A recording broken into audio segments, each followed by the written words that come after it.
Good evening, everybody. We are rolling with a bit of a skeleton crew tonight, but we're still in good shape because we still have quorum, so that's awesome. In the spirit of recognition, sorry, I should tell you this first. At 6:31, I'll call the meeting to order.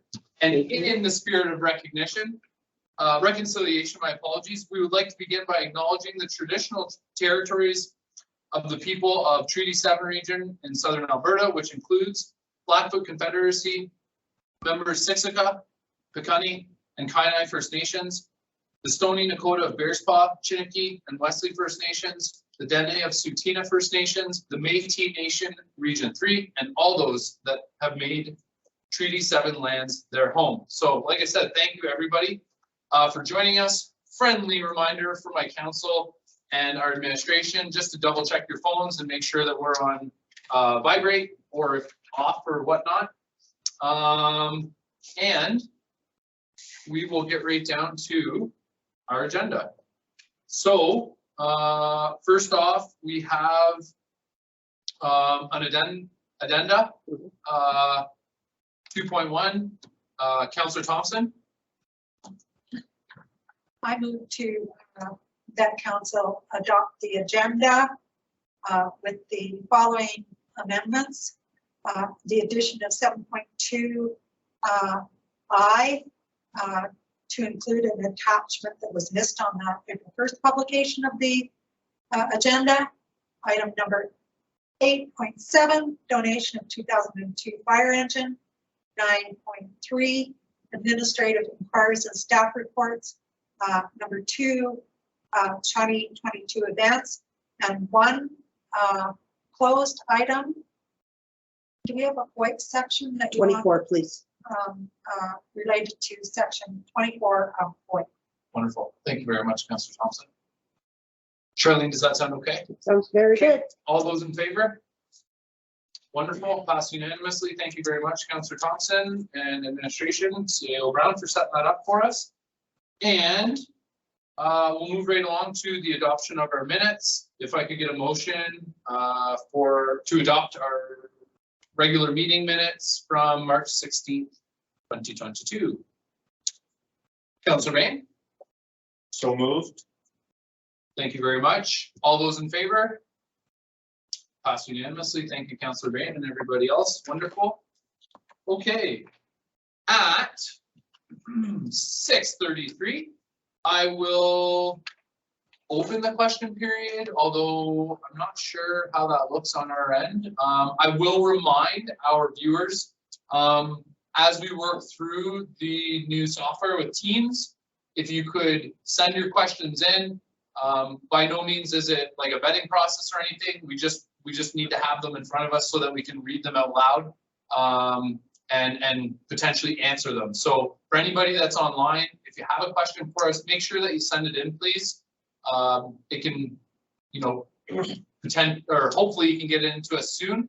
But in any event, we don't have anyone in the chambers, so we don't have any questions here in person. And seeing none from administration, I think it's fair to say that we'll just close it up at 6:34. Okay. Thank you very much.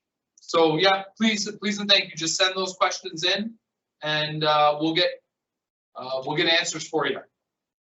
Okay, we don't have any delegations tonight, but we do have bylaws 7.2. As long as I'm not jumping too far ahead, I think that was our first amendment. That's correct. Okay, wonderful. And I believe at this time I'll pass it over to CAO Brown. Please and thank you. So this is our, as council is aware, we've been working on a curbside rollout process for both organics and for recycling. It does trigger an amendment to the waste bylaw to add the new service, and as well as some rate changes that will need to go through. This will be our very first bylaw that is mirrored within both of the municipalities, which has taken a while for us to get this, but administration is suggesting that you would have give this first reading. If you have any comments or concerns about that, please advise administration or questions.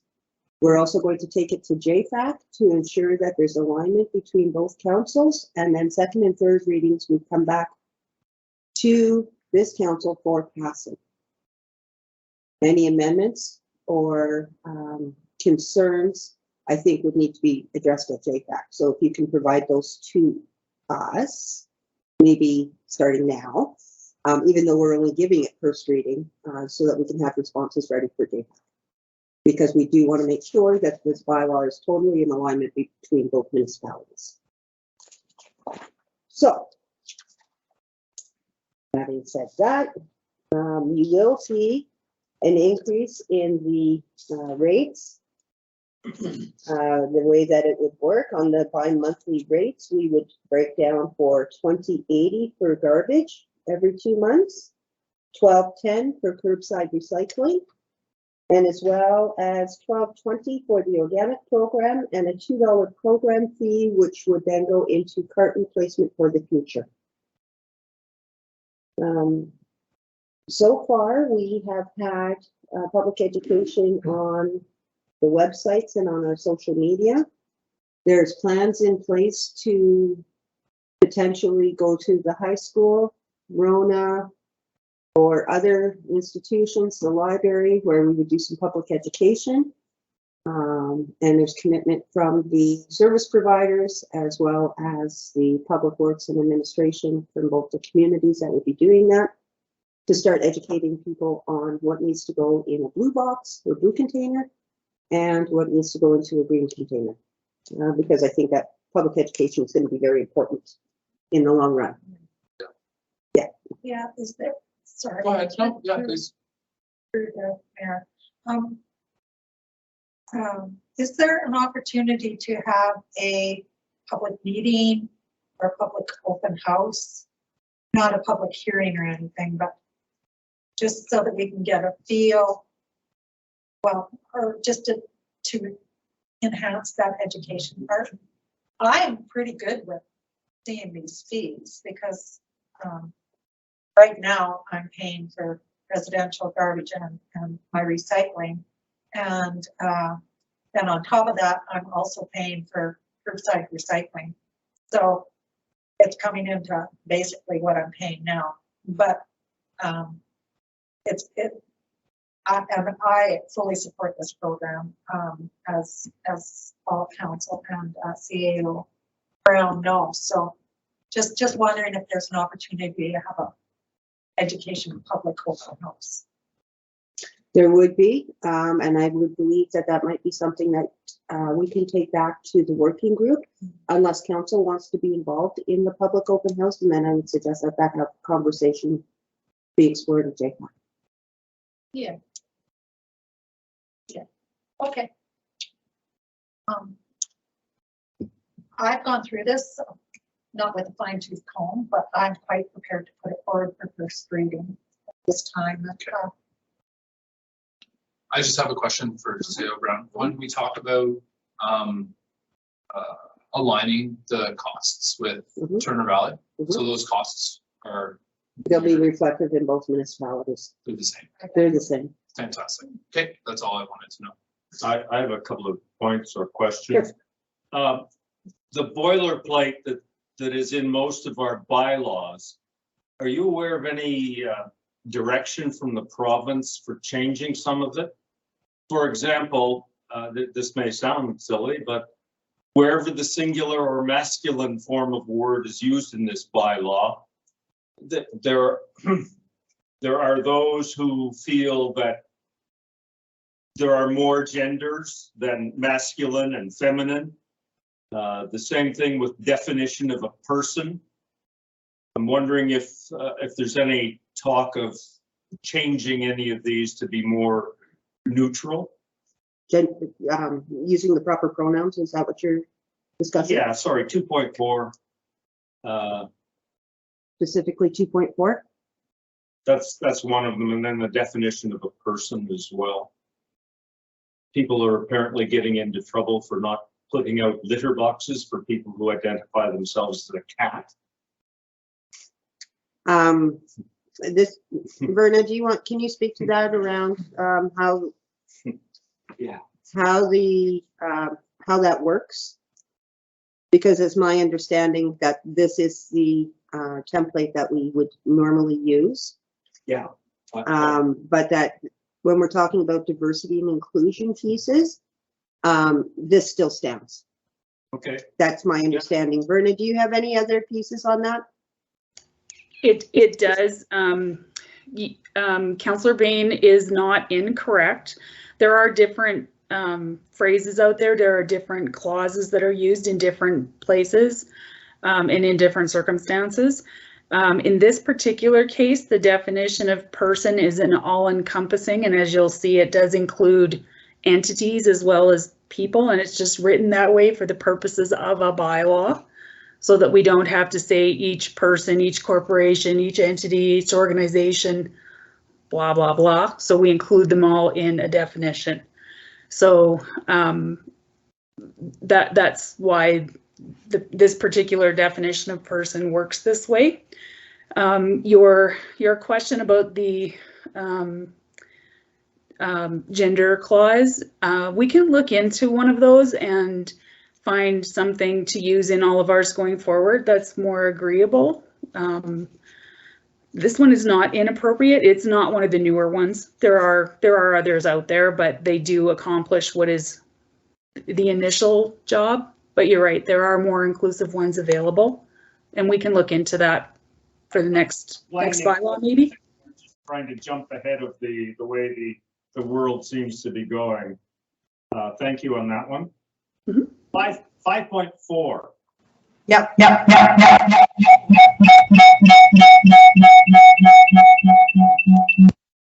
Sorry, I connected. Okay, sorry about that. Okay, 5.4, no person shall scavenge, tamper, etc. It's my understanding that in Canada, once something is thrown in the garbage, it's no longer the property of the individual or anybody's property. If a police officer happens to decide or someone decides to gather evidence from the garbage, is this in conflict with any laws that you're aware of?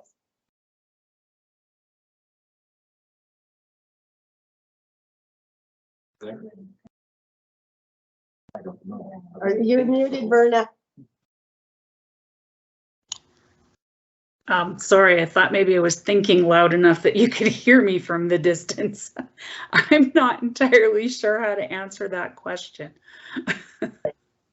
Okay, we'll just leave it then. And the last point, sorry. Councilor may want to speak to it, I'm not sure. I was just gonna say, when I read it, I kind of interpreted it more as being, we're trying to eliminate garbage pickers. Yeah. Right? Yeah. At the end of the day, any legal authority trumps our bylaws. Yeah. So I'm kind of thinking this keeps people from going through alleys looking for cans, Mhm. picking stuff up, throwing it on the ground, making a mess. That's kind of how I went with that. That's the primary purpose, yeah. I was looking at maybe just in case it was in conflict. The third point that I have, 7.1, 2, and 3. Yes. The town requires owners to place the garbage cans in a specific place. And if it is then damaged, how can the town require payment when the owner has been specifically directed to place it somewhere where they may not be able to supervise and protect it? So there's a number of times that, we have had damaged carts due to vehicles hitting carts. Typically, if we need to replace a cart, and that's included in this particular bylaw, it is the responsibility of the owner to be able to repurchase a cart if the damage is deemed by the owner. If it is deemed by somebody else and there's no evidence and a cart needs to be replaced, it's still under the responsibility of the owner, unless it can be proven otherwise. So what is the $2 for? Cart replacement in the future. Not a building reserve for replacement. Okay. So right, it's not the same thing. Okay, okay. Yeah, so, minor damage, and just so that everybody's aware, the damage that's occurred, on carts right now are typically lids and wheels. And those lids and wheels, are replaced, by the municipality, and not replaced by the owner. So those types of damages, but if somebody has run over their cart with a half-ton or, you know, larger, because a car would not, create significant amount of damage just by tipping it over. But if it does get damaged by vehicles or whatever, then that's the responsibility of the homeowner. Even when it is put out on the street in a manner that is required by the town? Yes. So the times for carts on the street is not to impede traffic, is from 7 a.m. till 10 p.m. If the cart is left out on a Friday and it's supposed to be picked up on the Thursday, it is no longer the responsibility of the town to say that there's damage done by that. If there is damage done by the town or done by the service provider, that is recorded and the carts will be replaced for free. Because that is recorded through Okay. the program that we have with the trucks. Okay, so just so that I understand the intent or the specific wording of Mhm. this particular section, I place my cart totally within the rules and regulations determined by the town, and someone driving along the street decides or accidentally runs it over. It is or vandalizes it and destroys the cart. Mhm. It is the homeowner's responsibility to replace what they have been told to place in a Correct. certain spot. Correct, and that has Okay. been, since we've had this cart Yeah. program, the bylaw has been the same. It has been the responsibility of the owner of the Okay. premise to be able to replace the carts. In the 10, 12 years that we've had this program, this has only happened twice. Okay, thank you. You're welcome. It's kind of interesting because Turner Valley apparently has gotten all their new black garbage. Mhm. And I guess they're very light. And they're blowing out into the street and lifting the lids. And so they're not the same quality and weights and all that as what we were given initially way back when 10 years ago. Or yeah, so that's kind of interesting. I saw that blowing up all over Facebook about those new garbage cans. So they're gonna have to solve that over there somehow. I'm sorry, I did have one more point. Just in reading the letter of complaint that we received in there, or I don't know if it's a complaint or not. I didn't read anywhere in the bylaw, perhaps I missed it. If someone does not want to have a cart, we are forced or requiring them to have a cart and find a place to store it, whether they want it or not. Correct. They Okay, do not need to use it. It's one of the pieces that we do recognize through this process is that Bearland condos and or which will be something similar to Ridgestone, the complexes that we have at Ridgestone and or at Main Street Village and or at the trailer park will be having smaller green cart sizes because they do not do their own yard maintenance. They have a contractor that's able to provide that yard maintenance. So they will be getting smaller carts in those particular areas as not in recognizing that there's limited room and limited use. Okay. The choice is up to the individual whether or not they want to use that system. We are going to encourage it through public education as much as absolutely possible for the recycling and the organics, but we do recognize that this is a new program and we are not looking for 100% compliance in the first year. Even through waste audits that they have now with the town of Okotoks that has had this program and or the city of Calgary, it will prove that probably there's out of the there's at least 30% that still have challenges even after 10 years of service. And so that's just going to be reinforcing education. What needs to go where, when does it need to go? Go ahead, Councillor Thompson. I kind of understand, especially when you live in somewhere like Bridgestone Manor or the duplexes to have 3 bins.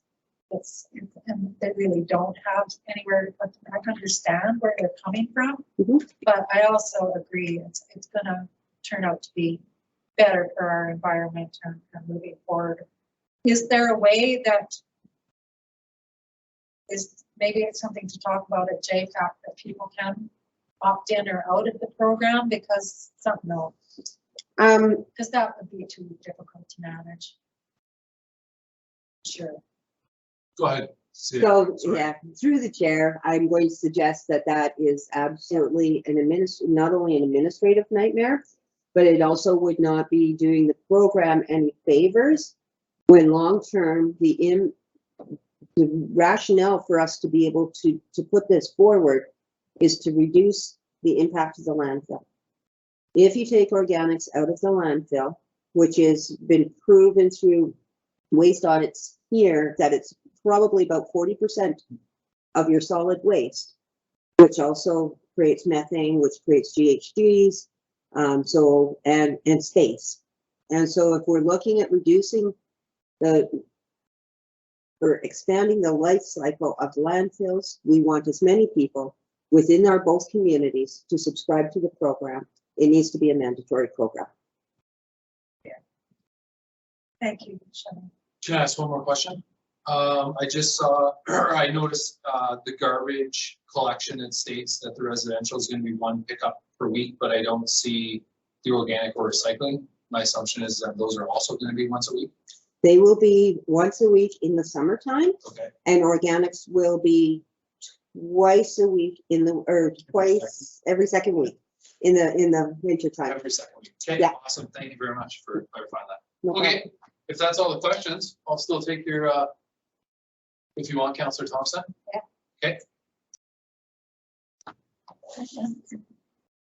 Just, I think some of your questions, Ted, really could be discussed too at JFAC. I think they're kind of important to. Can you send those to me, please, so we can put them forward at JFAC? Yeah. Any that you think are appropriate Yeah. there, fine. Well, yeah, it's just, I don't think that. Yeah, turnabout, Yeah. there's questions too that we don't. Yeah. Yeah, it's good to bring it all around. I move that council agree to give bylaw 2022-05, the waste management bylaw, first reading, and requested administration place the bylaw on the April 13th, 2022 Joint Friendship Agreement Committee agenda for review. Thank you, Councillor Thompson. Would anyone like to say anything else before we vote? Seeing none, all those in favor? Pass unanimously. Thank you, everybody. Great questions, good conversation. Okay, let's get back to the agenda here. All right, let's move on to action items. Action item 8.1, Parks and Recreation Committee membership changes. CEO Brown, are you going to speak to this, or is this just open for discussion? There's not. I can speak to it. There's not a whole lot. There's not a whole lot there if you No. want to talk to it.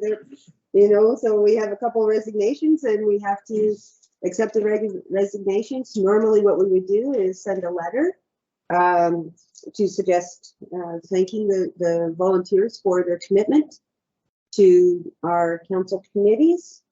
And there is one person that I believe there's an application. I believe we have an application that's been gone through. Ashlyn Mack would be one person that we are looking at to appoint. Okay, thank you very much. You're welcome. Councilor Bain, I'm prepared to make a motion. Please. You're ready? please do. The council agreed to accept the resignation of Linda Nelson from the Parks and Recreation Board with regret and request that administration send a letter of thanks for her years of service to the community. And I have no further comment. Thank Thank you, Councilor Bain. Does anyone want to speak to that? Seeing none, all those in favor? Okay, wonderful. Thank you very much, Councilor Bain. Do we need to make another motion? Okay, Yes, please. would someone like to give us the second motion? Councilor Lalonde. The council agree to appoint Ashland Mack to the Parks and Recreation Board. Wonderful. Would anyone like to speak to that? Seeing none, all those in favor? Could I speak to it before we vote? Sure, yeah, okay. Thank you. So it says here that Ms. Mack was accepted by the committee, is a minor and a non-resident, lives in the surrounding area.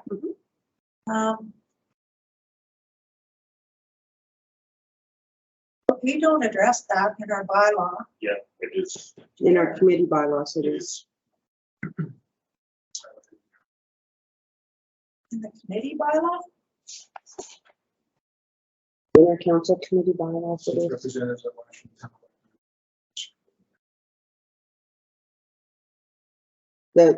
It's right in the background information for you, Heather, the excerpt from the That's what bylaw. I'm looking at.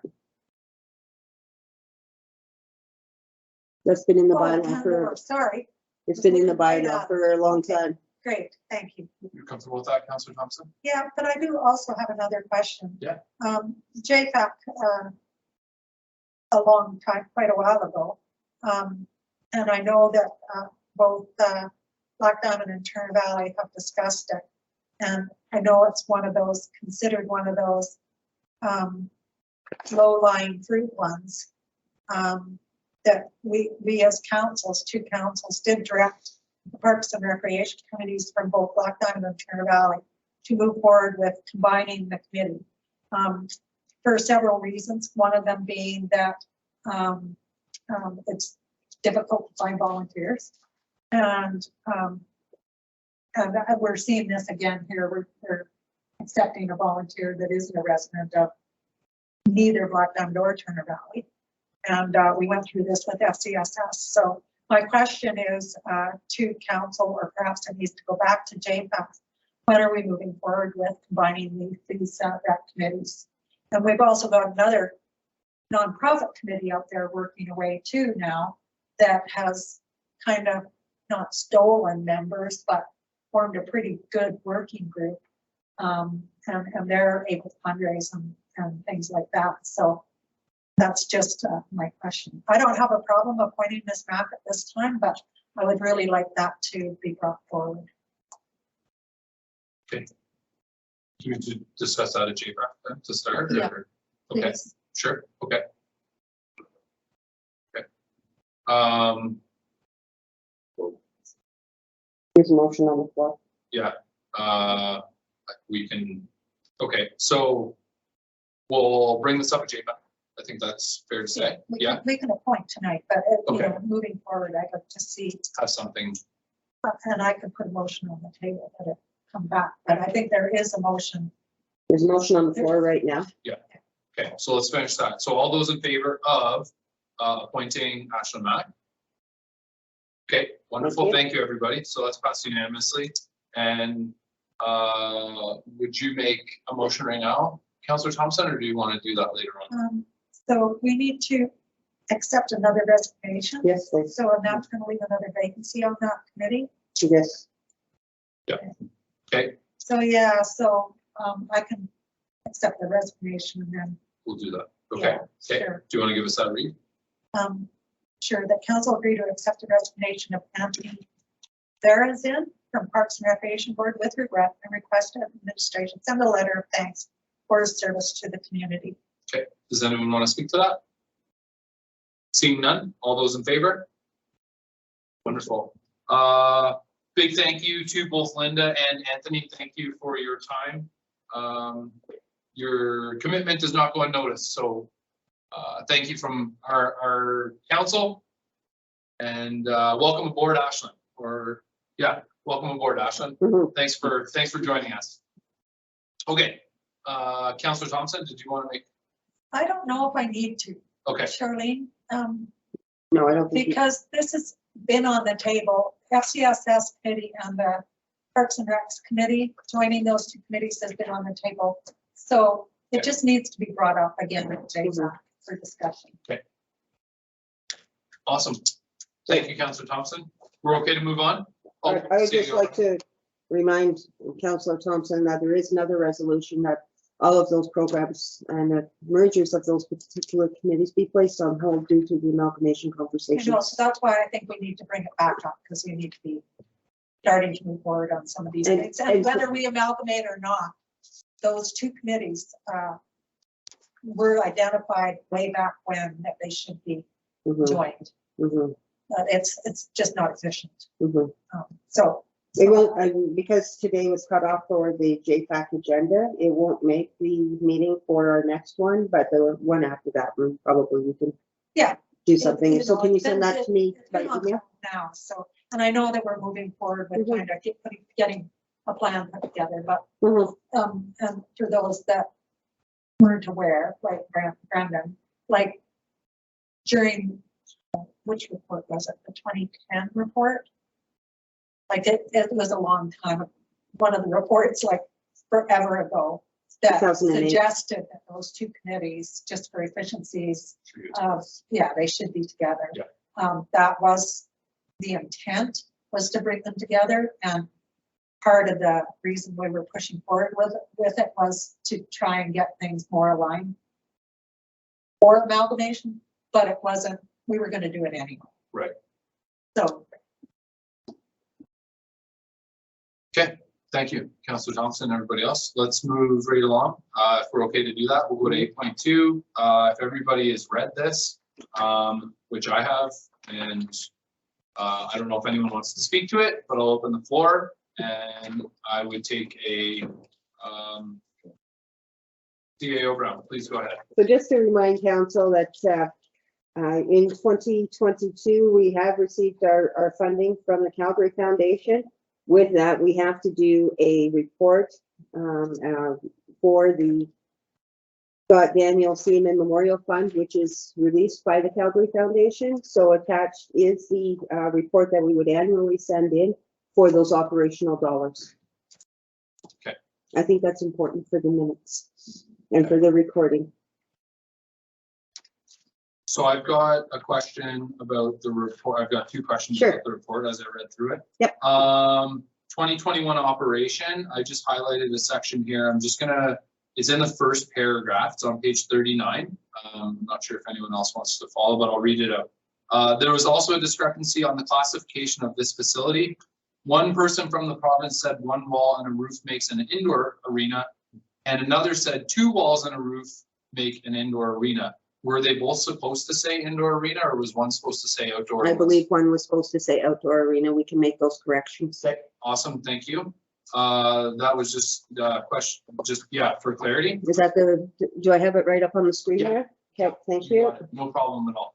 And the second one, the question I have is on page 41, and it's in regards to privacy. It's at the very bottom of the second paragraph, the last sentence. With having the restriction exemption program in place for the change room, we did lose most adult rentals for the arena as a large percentage of adults were unvaccinated. I don't think that we should have something like that in a report like this. I don't find it Okay. very appropriate. no, I agree. Yeah, so I don't really think there's a whole lot, like, I just don't find it. Sure. Yeah, so, you know, I just have to find that page. so page 41. I don't have page numbers like you Oh. guys do, so I'm just going through here. It has, Outdoor, it was only 2 pages past what I just read. gotcha, okay, so if it was you in go the back to Scott the Siemens? beginning. Yeah. Yeah, okay.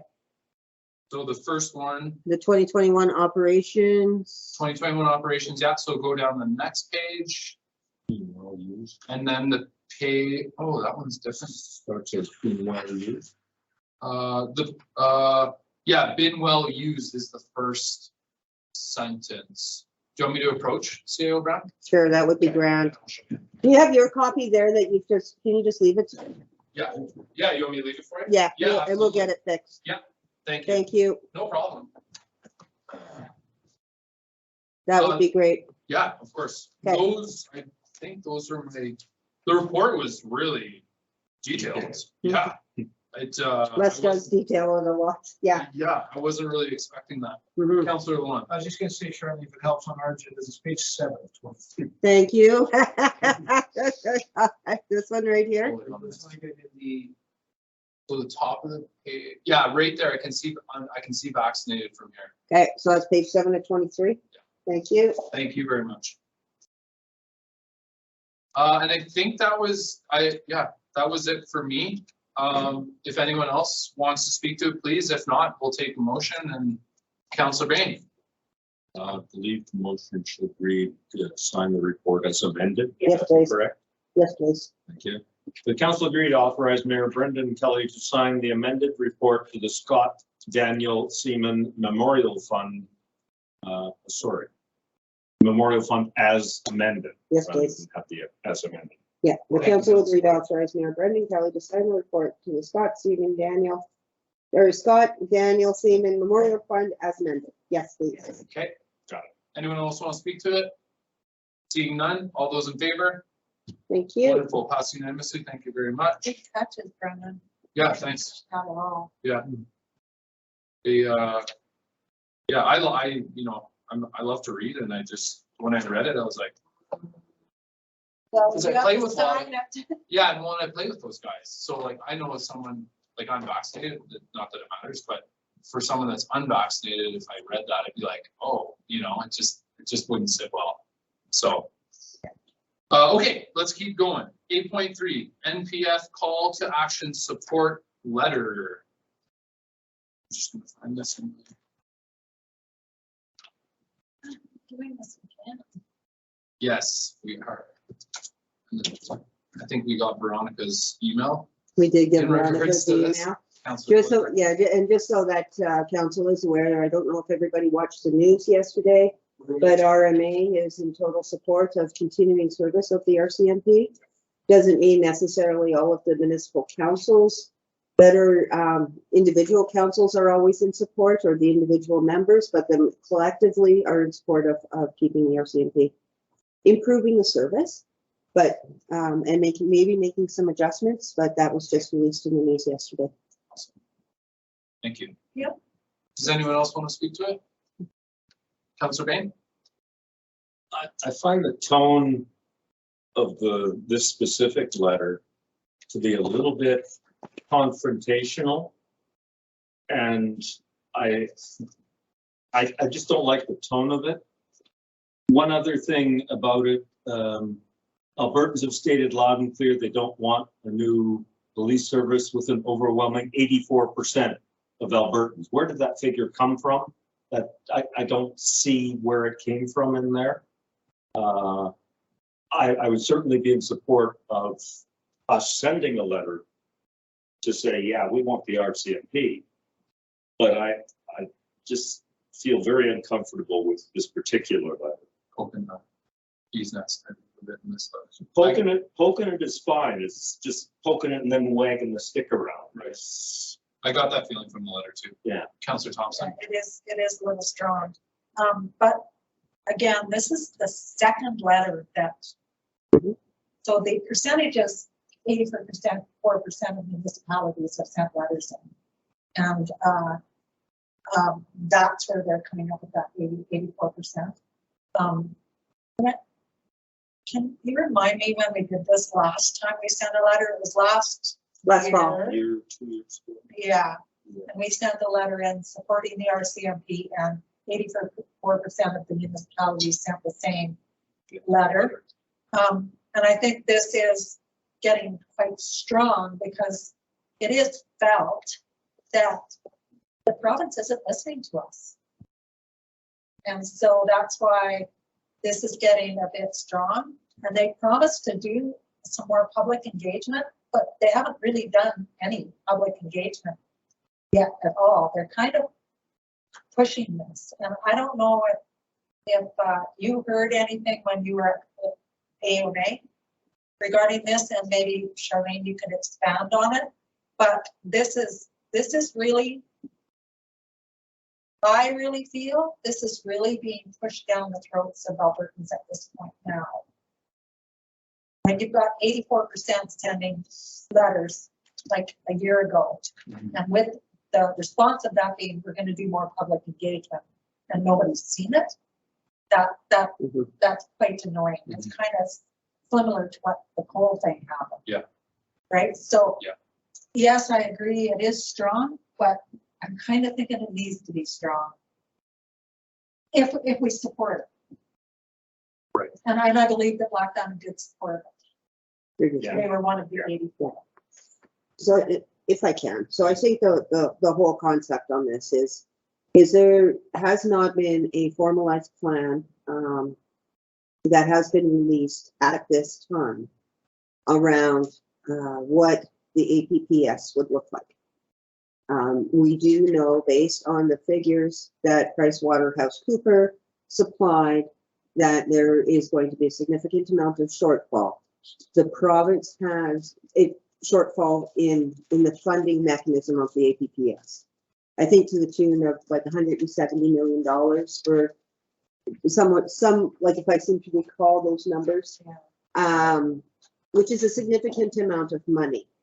Currently, under the framework that we have with the contracted services with like municipalities, other than the large centers. Now, I have to caveat what other, not the large centers. So Calgary and Edmonton are kind of out of the picture on this particular piece. But many of the smaller municipalities, and I don't mean small by under 5,000, I mean from 100,000 and down, 70% of the cost is borne by the municipality. 30% is still picked up by the federal government. So this is already a subsidized service. There has been no plan or indication where those additional dollars would come from. It is assumed that it may be back on the backs of municipalities. Having said that, listening to the government, they say that it will not be on the backs of the municipalities. So we're not exactly sure where those funding mechanisms are going to play out. There's also concerns about where they're going to get officers. So from my understanding, conservation officers, the Fish and Wildlife guys, the sheriffs, potentially, other enforcement personnel, and maybe some members of the RCMP who wish to retain their service may stay in the province of Alberta and belong to part of the APPS, but there will be a shortage of officers as well because they don't know where all these staff are coming from. So the plan hasn't been put out in its full force, and I don't think anybody knows what this plan is that the province has. What we do know is the call to action from the National Police Federation is trying to support. Maybe we need to address some of the issues in the contracted services with the RCMP. There's ways around it, but it would be a cost-saving measure for the municipalities long run. I think that's a synopsis of all of the things that I've learned. That's kind of what I have heard Yeah. too. I think it's in this letter actually. The vague transition study noted initial transition costs of $366 million over 6 years. Yeah. And at a minimum, an additional $139 million each year, increasing with inflation. That's a freaking scary number. And it's pretty vague. Probably low balls too. Yeah. So I'm totally in support of sending this letter. And I'm totally in support. I recognize your concern, but I think it's time there was some strength behind this because they're obviously not listening. Yeah.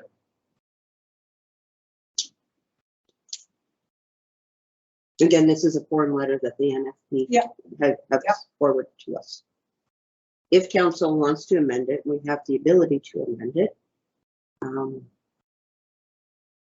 I think that it needs to be strong. Personally, I'm more comfortable hearing the background with the strength. I'm okay with it. Yeah, but again, what are your thoughts now that we kind of Reading it is slightly different lens. I still don't like figures that come out there and not saying where they came from.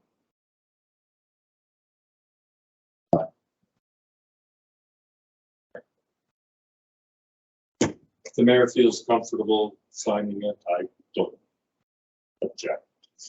Okay, I'm comfortable with it. Someone want to give me a motion? The council agreed to authorize Mayor Kelly to sign the attached letter supporting the National Police Federation advocacy letter. All those in favor? Carried unanimously. Thank you, Councillor Long. Thank you, Ted, for the concerns. I had the same feeling, but I had a very limited kind of scope when I was reading it. I'm like, oh geez, you know, but you know, it's important that you know, we have to stand our ground. And if we've done it once and fell on deaf ears, well, hey, time to listen. Yeah, So- it's quite concerning. Yeah. It just really feels to me like it's just being absolutely pushed down our throats without public consultation. And when you've got that number, and I saw the letters, they were CC'd to every municipality.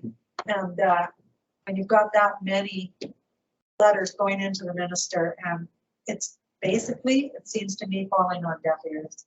Yeah, well, and you know, you made a good point with the coal Yeah. policy as well. You know, we're kind of dealing with the repercussions of that now because they weren't listening then. And so, yeah, They did go back to the table and did do some public consultation. yes. There's a lot of upset people about that. Yeah. So, okay, let's move on. 8.4. If you've read it, not much more to go on. I sit on the library board, and they're just looking for support for the solar panel project that they've got. So if anyone wants to speak to it, they're welcome to. Otherwise, I'll take a motion. Councillor Bain. The council agreed to provide the letter of support as presented to the Sheep River Library for a CFAP grant application for a proposed solar panel project. I have no further comment. Thank you. Thank you, Councillor Bain. Anyone want to speak to it? Seeing none, all those in favor? Carried unanimously. Thanks, everybody. Thanks, Ted. Okay. Let's move right along. 8.4. Mayoral proclamation of National Volunteer Week 2022. So more or less self-explanatory. I guess my only question was if I have to read tonight. That was my question. Yeah, okay, perfect.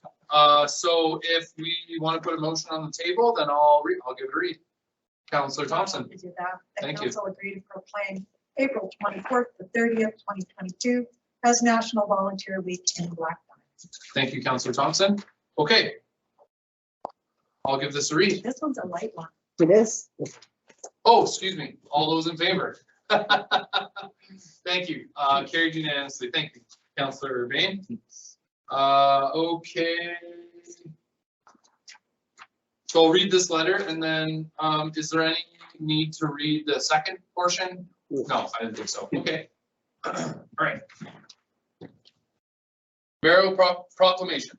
Whereas 24 million Canadians give their time through formal or informal types of volunteering, contributing close to 5 billion volunteer hours per year. And whereas volunteers in Black Diamond mentor our children, feed our hungry, support those feeling isolated, beautify our green spaces, and fundraise for our charitable organizations. And whereas volunteers in Black Diamond have stepped up during the COVID-19 pandemic to support families, friends, neighbors, and strangers, people standing up to systematic racism, and people sharing insights on how to create a more just and equitable society. And whereas Black Diamond's volunteers are individuals, families, workers, retirees, community members of all ages and backgrounds. And whereas the collective result of the work done by our town's volunteers is that Black Diamond is a more desirable place to live. And whereas snow angels, caregivers, mentors, teachers, gardeners, landscapers, handymen and women, secretaries, treasurers, recruiters, neighborhood patrollers, cleaners, facilitators, communicators, and doers of all kinds contribute to the well-being and vibrancy of our community. And whereas organizations in Black Diamond that rely on volunteers include such fundamental organizations as our churches and schools, Oilfields Sports Association, and other sports organizers, the Sheep River Library, Oilfields General Hospital, Search and Rescue, the Fire Department, High Country Lodge, the Griffith Senior Center, Boys and Girls Club, Lions Club, the Legion, etc. And whereas volunteers play a critical role in affecting the decision-making process of local government through through serving on committees of council, promoting success in schools as parent volunteers and PTA members, supporting business through the Chamber of Commerce, etc. Now, therefore, I, Brendan Kelly, Mayor of Black Diamond, do hereby proclaim April 24th to the 30th, 2022 as National Volunteer Week and urge my fellow citizens to recognize the crucial role played by volunteers in our community. Thank you. Thank you. Okay, let's continue. Oh, CAO Brown.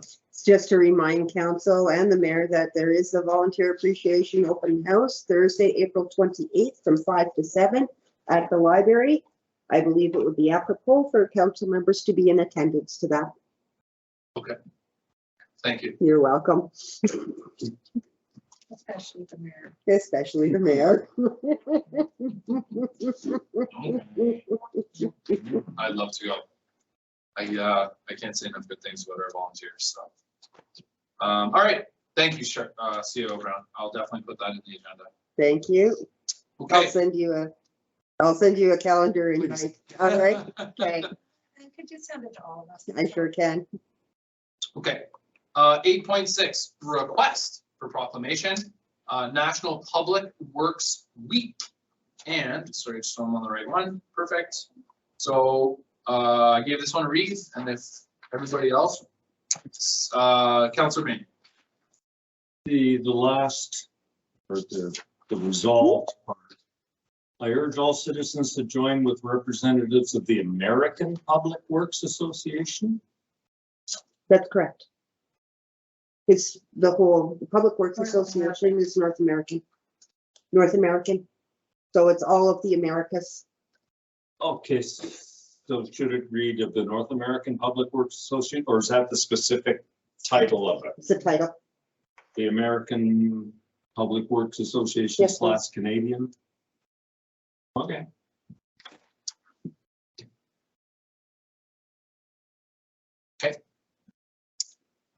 Would you like me to put the motion first? Please do. Kelly? Yes, The council agreed to proclaim the week of May 15th to 21st, 2022 as National Public Works Week in the town of Black Diamond. thank you. Would anyone like to speak to it? Seeing none, all those in favor? Councilor Thompson? Are you okay with that? I'm good. Okay. Thank you. Perfect. Passed unanimously. Thank you. Wonderful. And that one I do not have to read tonight, I assume, right? Because we're just passing it. Am I going to read it at the next? Or do I read it tonight? It's dated April 6th, so. Oh, okay. It's right here. Look at you. So this one, National Public Works Week, May 15th through 21, be ready and resilient. Okay. That's the one you need to read. I will read it. I will read it. I just because there was the request, I wasn't sure if it was different than 8.5. No, this is the, I will certainly. so according to, we might have to go through this. So the way that our proclamations work, we have a policy on it. So with that policy, council has to approve the proclamation, then the proclamation is made. Okay. If that makes sense to That you. makes sense. This is the actual proclamation Perfect. that says ready and resilient, just like most of our public works managers, public Absolutely. works people are. Okay, I will give it a read. National Public Works Week, May 15th through to the 21st, 2022, titled Ready and Resilient. Whereas public works professionals focus on infrastructure, facilities, and services that are vital that are of vital importance to sustainable and resilient communities and to the public health, high quality of life, and well-being of people of Alberta. And whereas these infrastructure, facilities, and services could not be provided without the dedicated efforts of public works professionals who are engineers, managers, and employees at all levels of government and the private sector, who are responsible for rebuilding, improving, and protecting our nation's transportation, water supply, water treatment, and solid waste systems, public buildings, and other structures and facilities essential for our citizens. And whereas it is in the public interest for the citizens, civic leaders, and children in Alberta to gain knowledge of and to maintain an ongoing interest and understanding of the importance of public works and public works programs in their respective communities. And whereas the year 2022 marks the 62nd annual National Public Works Week, sponsored by the American Public Works Association.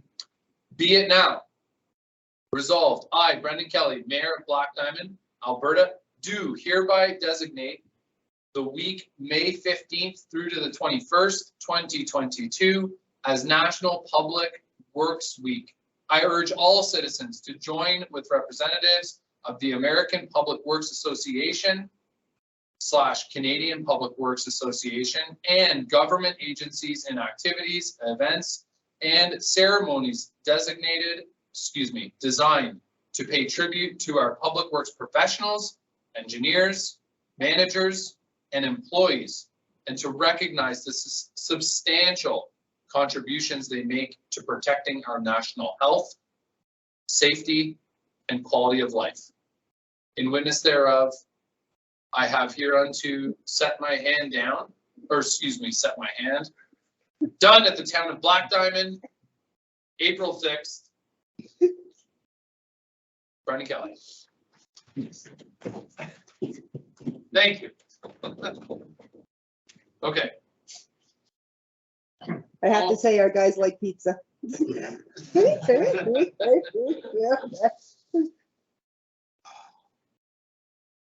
Can we do something for them? Yes, we do already. Oh, okay, great. They, Okay, they get pizza. okay, perfect. Yeah, I would have put that right on the table. I would have put a motion right there for that. That sounds great. Okay, we're done our action items. You know, Oh, oh, sorry, I have, excuse me, I printed my agenda yesterday. Let me go back. Okay, and we're very sorry for the late That's okay. publications of the agenda. We have had some challenges this week. Let's just call it that. no problem. Okay, let's talk about 8.7, which is the donation of the 2002 fire engine. I'll pass this one over to you. Fantastic. Okay. So council was looking for some additional information at the last council meeting that we brought this forward. There was a request for the cost of storage, the value of the truck, the hours on the engine, tire changes, and the documented sales value of comparable vehicles.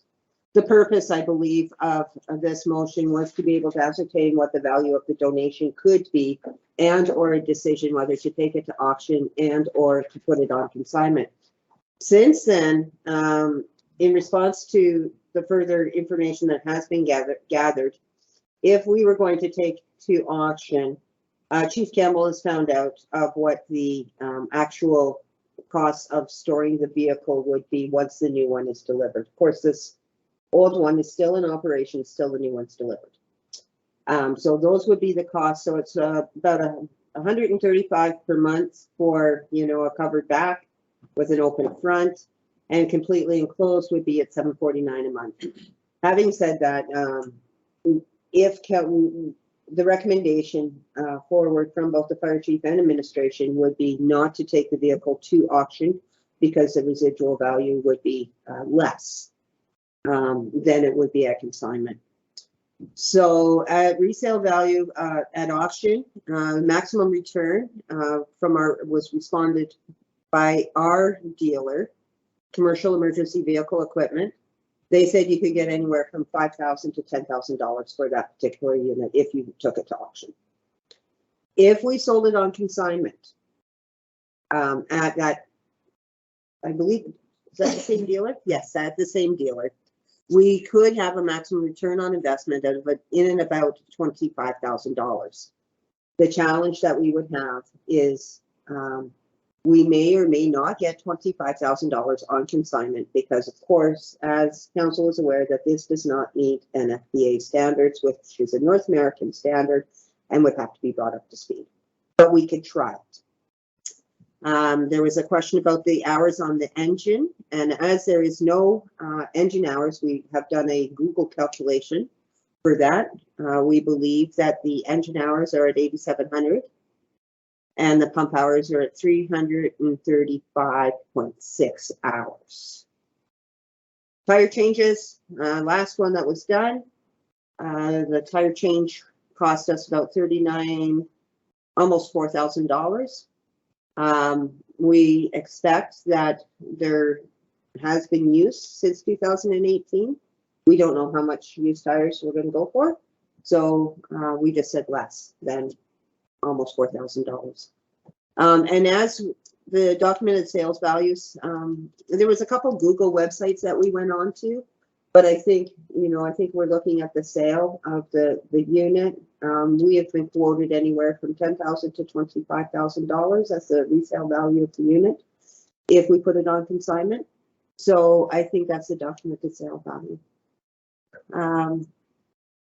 So basically, the only decision that council needs to make at this point in time is whether or not you want to donate this engine to the not-for-profit organization Southern Emergency Services, which is a standalone not-for-profit organization that works with the government of Belize to be able to do EMS and fire services in that particular country, or put it on consignment.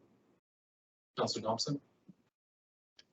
I'm really unhappy that 3 members of council are not here. Yeah. For this one. Yeah. I would really like to postpone discussion on this until the next meeting.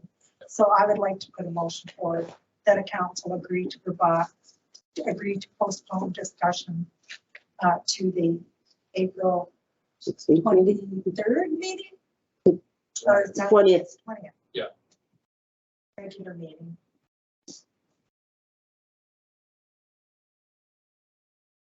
Yeah, I spoke with Fire Chief Jamie, and he said that there still wasn't a definite timeline on when we'd be getting a new one. So I think in respect to that, we still have some time. Yeah, We don't I need to just, make a decision.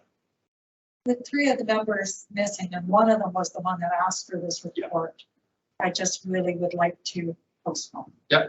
So. Does anyone want to speak to that? Okay, all those in favor, Joe Louise? You want to speak to it, Councilor Bean? No? Okay. All those in favor of postponing until the next meeting? Okay, carried unanimously. Thank you. Okay, great. Okay, I think I'm just gonna double check. Okay, so that one's okay. And I believe we're gonna move down to 9.3. Okay, administrative inquiries and staff reports. And we will start off with the installation of the no parking signs. And I've been through this one, so I think, did you guys want to speak to it, or does anyone want to start off with some questions about it? I've got some questions about it. Sure, go ahead. Okay. You can go first if you like. Okay. So I guess my to start off, 18 signs is a lot. And I didn't see on the map where those signs would necessarily be put. I assume because there are so many signs, they need to be placed at a specific interval between. Yes. Do we know that interval off by hand? How close those signs have to be together? Like every 10 feet or 15 feet or?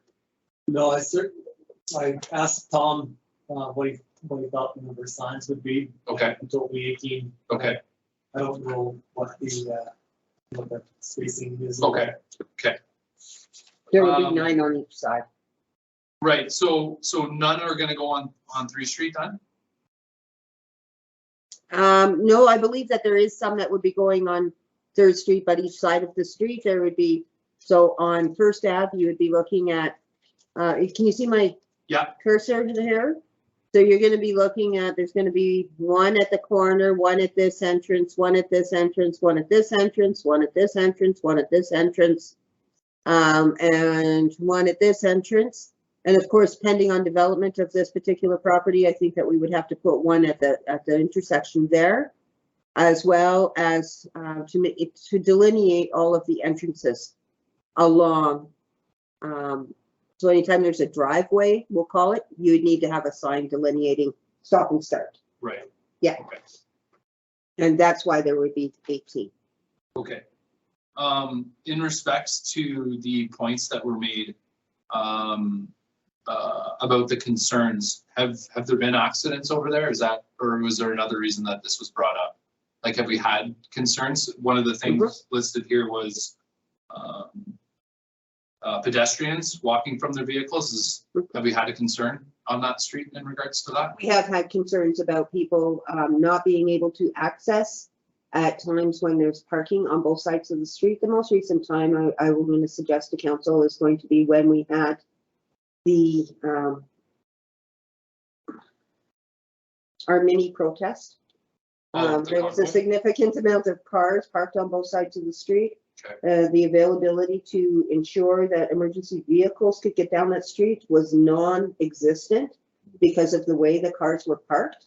Of course, the street is not wide enough for parking on that street. Both sides have stormwater drainage going through them. So it's our ditches that go through there. It's overland drainage. And so the grass, the stormwater systems are getting wrecked when there's high events over there. And as we continue with development, and that is going to become problematic.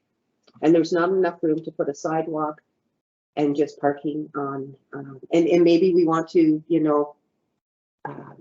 look at restricting to just one side of the street, but my understanding from the peace officers, even if you did one side of the street, it still is not adequate for an emergency vehicle to get down, let alone a truck with a horse trailer. So there's anticipation that there may be a large animal clinic that might be going in there.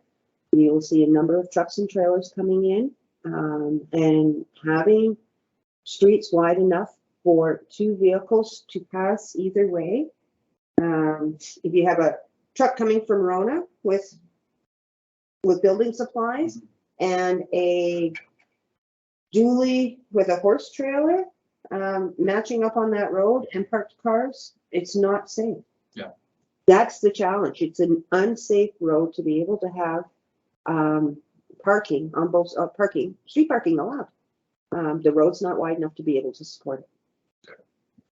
And especially with further future development. Right. I totally see the point in respects to Rona and Centennial Storage. I know that as a trailer owner myself, it would be very difficult for units to come out of Centennial, especially if there was parking on both sides of the road. My main concern is that if we limit the amount of parking, the only real business here that this is impacting right now would be Hard Knocks.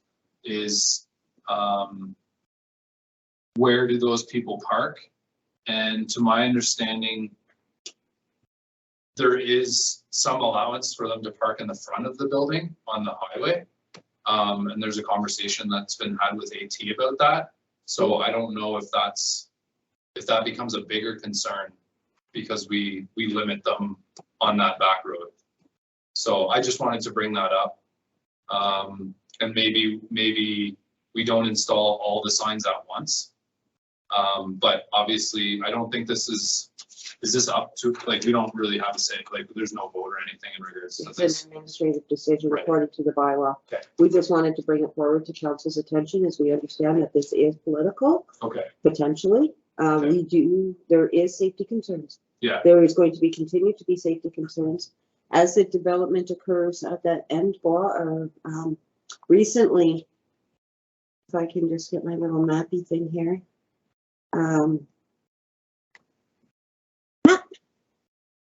There is development proposed for this particular section. There is, this is just recently sold. This piece here has recently sold, and so we anticipate that there may be development coming on there. With these two pieces coming on for development and having parking on both sides of the street, it will be tenuous and unsafe. Yeah, yeah. And there is businesses in here that do have parking available to them. And they might be able to, you know, cost share in some other parking. There's, you know, Right. maybe they want to make an arrangement with people over here. The challenge we have, and I'm just going to stress this, it's an unsafe road. Yeah. To have parking on both sides of the street. Thank you, Shirley. Councillor Thompson? I totally understand that. But it's upsetting because we should have been planning for that when we did that development. I mean, we have to make it safe. So, so my questions are, is this included in our capital budget discussions? Because this It's operational. It's under $5,000 per sign, and so it would be operational. $1,000 per sign It's under, yeah. So it's an operational. for the 18 signs. It's going to be under. What's the total cost for 18 signs? Oh, I'd have to. 4, didn't it? Yeah, it's $4,000 or something like Yeah. that for it says 4 in installation. the- Oh, okay. Yeah. It said 4 for the 18, and that's why I Yeah. was. It's operational. It's not in the capital budget. Okay, so it's in the operations budget now? Yeah. Okay. Yeah. I only am asking because on the report it says that there'll be have to be some engineering done. That's if we wanted to do the sidewalks. That's if you want to do something with if council wants to make that road safer. So that option is out there. You need to be able to address the stormwater issues and actually put culverts in instead of overland drainage. And you can widen that road. Rod? What are your thoughts on this? Well, it's, Through the chair. Yeah, no, of course. Yeah. Please go ahead, Rod. Thank you, Mr. Mayor. Well, you know, the road isn't designed to accommodate parking. It's a 9 meter wide road in an industrial park.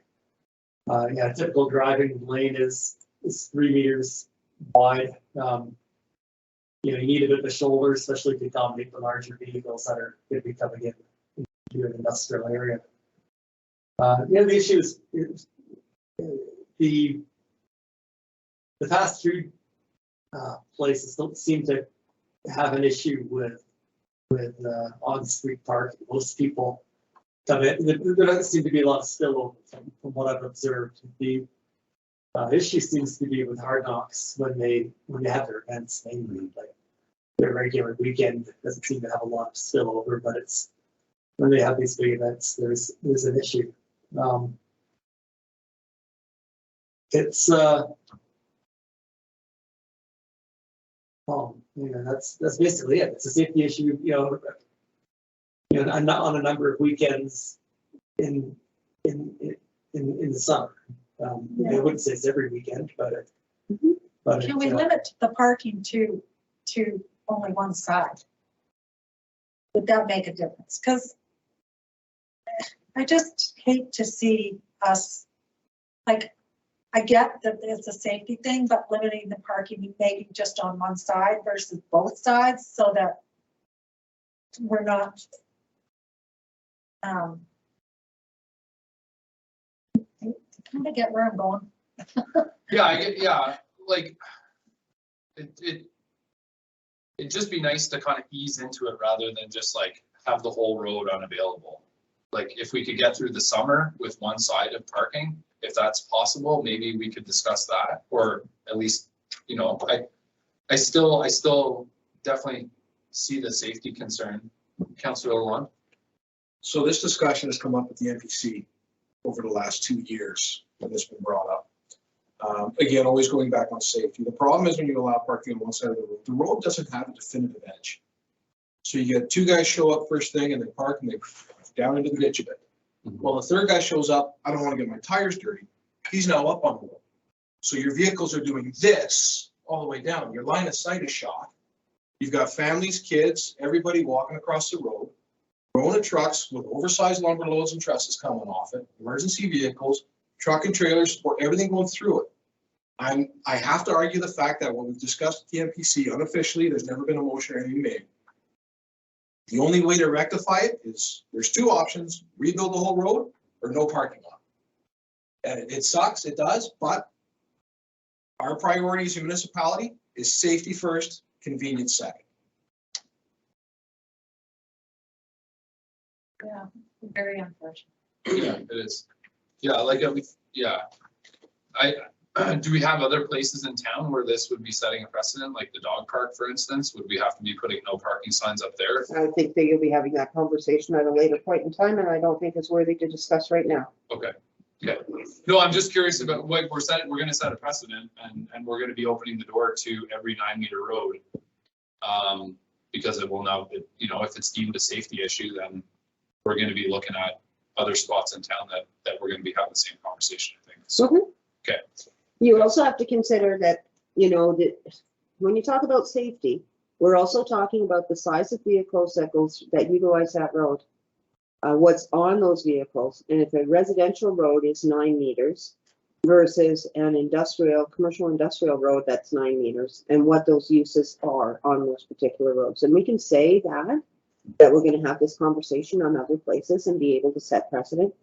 The challenge that we have on this particular road is that it is not conducive to larger vehicles carrying things, parking, and two-way traffic. Thank you. Right, and what I see the problem is that it's an industrial area. There was industry going in there with, it was poor planning. Yeah.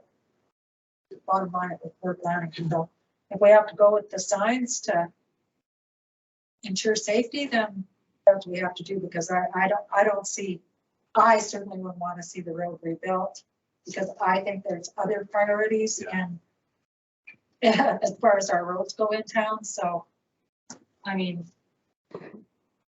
it is what it is. Yeah.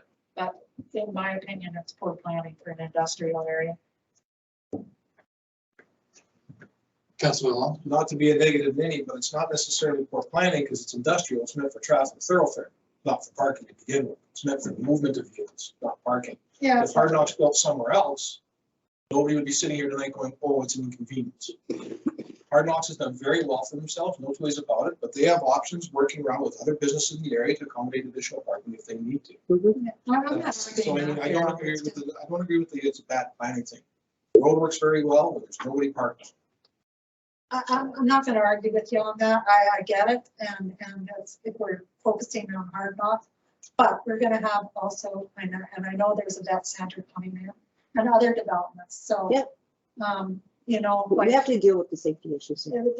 we have to deal with it, but it is an industrial park, and perhaps it should have been looked at back then when it was being developed, that maybe that thoroughfare should have been wider for the uses it was going to be used for. And I'm not criticizing. No. It's just what it is. it is what it is. Councilor Bain? Do bylaws require, land use bylaws require a specific amount of parking based on the business and the size? Yeah. So parking was planned for. And so it was planned for an industrial area and adequate parking according to our bylaws.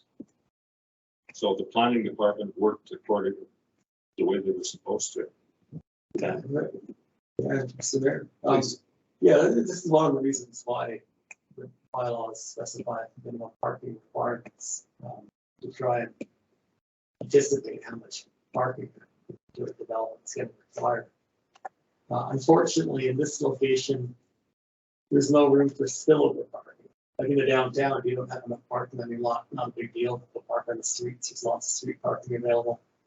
Out there isn't. That's the issue. There's no place for people to park if they can't help it on that lot. Which is, you know, to Councilor Thompson's point, you know, is it poor planning to have a bar in an industrial park? Perhaps, but Or a When- vet when- clinic. when the development was proposed, it was a brewery with a tasting room. And we didn't anticipate what it is because we had a different understanding of what we were approving at the time. We Yeah.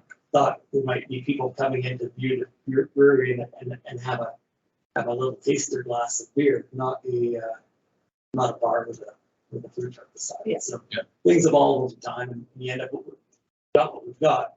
We want to see that business succeed, but we need to ensure that it's safe. Yeah. Safe I environment. totally understand that. Yeah. It's just, And the outdoor space wasn't necessarily, I don't think, part of the initial conversation, because that kind of developed over time as well, which adds a ton of seating to the establishment. So Mhm. safety first, 100%. Just wanted to, And this is just, we want to make council aware because there, could be, concerns. oh yeah, being there raised. will be. There could be concerns being raised. Yeah, and just, this is just a good way to inform you oh, absolutely. We what the plans forward are. definitely appreciate it. Sounds why we have Rod. Yep. Councilor Bain? Well, fortunately, one of the owners has already publicly stated that we are hired to make decisions and the decisions should be listened to and followed. So, You made the decision to pass the traffic bylaw in the way and fashion that you did, which gave the town the authority to be able to Yeah. put parking and regulate parking. so that You particular made that owner decision. probably won't complain. Councilor Lalonde, do we have a timeline? I will be, no. Okay, just- No, we don't have a timeline. No, it has to be done during construction season. Yeah, and so I can't guarantee when that timeline is. that's fine. We'll start. Yeah, it'll be when the public works have time to be able to make things work. Boy, that could be a cash cow. Hmm. We ticket? We can. Under our parking tickets are very minimal. Very minimal. So, it's, So people might still park there. it would be 100% it's cheaper than parking in downtown Calgary. How about I just say that? That's for cheaper tickets, cheaper. Or Yeah, Yeah. thank you, Edmund, for bringing that to our attention. Thanks for answering the questions, Rod. Appreciate that. Yeah. I wasn't Okay. trying to be critical, really. I was just No, thinking. Okay, are we okay to move? We'll move forward on Next, 9.3 II. we got another administrative memo. Perfect. Just to advise council what's going on. This is an easier way than doing it in my report. Necessarily in some of the items that just need action fairly quicker. Since 2019, we have not had an event in the town of Black Diamond. But neither have we had a special events coordinator since mid-2020. So now that the events are all coming on stream, fast and furious, the economic, pardon? I bet. The economic development planning assistant and myself have been trying to organize events off the side of our desk at this point in time. We've decided now that we need help with especially organizing the parade and Canada Day. We do not have the capacity internally anymore to be able to do that. Advising council, I've got a contract that's sitting on my desk, ready to move from wages, a line item from wages to contracted services that will be in your budget, but I'm going to sign that contract and I'm advising you ahead of time, we're going to make those budget adjustments. Okay, thanks. Okay. Yeah, absolutely. Yeah. All right, Yeah, go for it. pardon? This town needs and wants a parade. Yeah. They Yeah. need and want a Canada Day. Yeah. So Totally. I'm willing what's happening in Shanghai stays in Shanghai. Doesn't make its way over here. We're fine, we're fine. Thank you, CAO Brown. Is that it? That we're okay to continue on? Yeah, Okay, let's move on to correspondence and information. Town of Fox Creek, mhm. they want to send another letter, I believe. Yeah, they're just making people aware. Yeah, So they've sent some letters off to the Alberta Utilities Commission, concerned about and basically it's the transmission and distribution fees that both, that have increased. okay. Do we need a motion to accept this information? I would suggest that you would do all of your, The last three? yeah, Okay, all at once. are we okay to take that now? You're not done. Yeah, we got to the.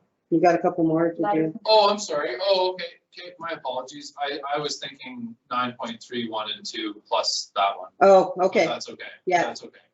Okay. I don't need any motions to accept this information. Those are just administrative memos to you guys to make you aware of what's going on. Thank you, Shirley. Thank you, Shirley. Okay, let's move on to the response from Municipal Affairs, which is the letter from the minister in regards to amalgamation, and he's gonna bring that to cabinet. It doesn't stipulate a timeline. So we'll just wait in earnest, as we have been, to hear back from the minister. Correct. And last but not least is a thank you from the Oil Fields Curling Club. I went to the opening ceremony. Great group of people. The facilitators, the people that put everything together, very, very well done.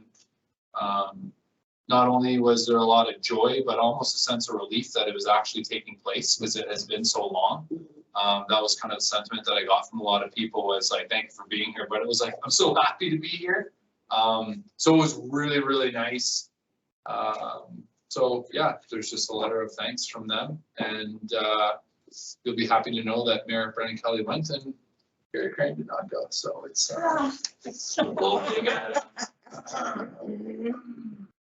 Yeah, no problems there. Councillor Thompson. it was an amazing event. Yeah. A lot of the participants just loved the facility. The ice was absolutely incredible. I heard that lots. So, and also they really enjoyed being in town and wandering around. And so it was a great event, and this council supported it. And so my thanks as a member of the Oil Fields Curling Club for the support of council. Thanks, Councillor Thompson. Okay, I would take Councillor Bain. Move to accept the correspondence for information purposes. Thank you, Councillor Bain. All those in favor to accept this information? Wonderful, carried unanimously. Thank you very much, Councillor Bain and everybody else. That's wonderful. At this time, do we have anyone on? Yeah, we do have one person on. We do? Yeah. Okay, at this time, we're gonna move to a closed session.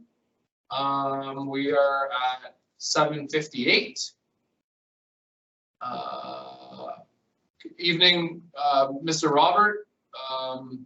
We're gonna move into a closed session. Can we take a 5-minute recess, please? Absolutely, Thank yeah. you. And then we So can- at 7:58, we'll take a 5-minute recess. Upon return, we will enter into a closed session. And I don't know what's gonna, I don't foresee any. Well, we'll just wait and see, I guess, what happens in closed session. Yeah. So, Yep. yeah, okay. And then, Yeah. Or not motion, but we'll call back. And then Yeah, we call can- back, 8:04. Perfect, yeah. Hello, everybody. We're back at 8:04, and I'm just gonna be looking for a motion to go into close. Councillor Thompson, I'll give you that. thank you. At 8:04. Perfect. At 8:04, all those in favor to go in close, carried unanimously. Thank you, everybody.